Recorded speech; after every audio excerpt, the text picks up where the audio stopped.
जर प्रभाग रचना चुकीच्या पद्धतीनं आखली गेली असेल, सत्तेचा गैरवापर करून या ठिकाणी जर अशा पद्धतीने केले असेल, जिल्हा परिषदमध्ये आपण पाहिलं असेल सर्किट बेंचला पहिलंच आपण या ठिकाणी रिट पिटिशन दाखल केलेलं आहे आणि अशाच पद्धतीने जर यामध्ये आम्ही आक्षेप तर नोंदवणारच, त्याच्यावर रितसर हरकती घेणारच, पण तीव्रपणे याला विरोध करून आज सर्किट बेंचच्या समोर आम्ही गेलोय। त्याच पद्धतीने महानगरपालिकेत सुद्धा जर आमच्यावर अत्याचार आणि अन्याय होत असेल आणि आपल्या पद्धतीने त्यांनी सोयीनुसार केले असतील तर आम्ही याच्यावर हरकत घेऊन या त्या नैसर्गिक न्याय तत्वानुसार यांना एक करायला लावणार। 4 वार्डाचा एक प्रभाग ही रचना झालेली आहे, आज डिक्लेअर झालेली आहे।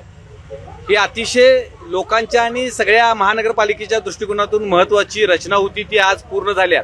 आता यावरती हरकती येतील, हरकती आल्यानंतर मग अंतिम यादी जाहीर झाल्यानंतर प्रत्यक्ष या निवडणुकीला खऱ्या सामोरं जाता येईल। पण जी झालेली प्रक्रिया आहे ती संपूर्ण प्रक्रिया पारदर्शकपणानं प्रशासनाचे सर्व अधिकाऱ्यांनी अतिशय यामध्ये मेहनत घेऊन ही रचना तयार केलेली आहे।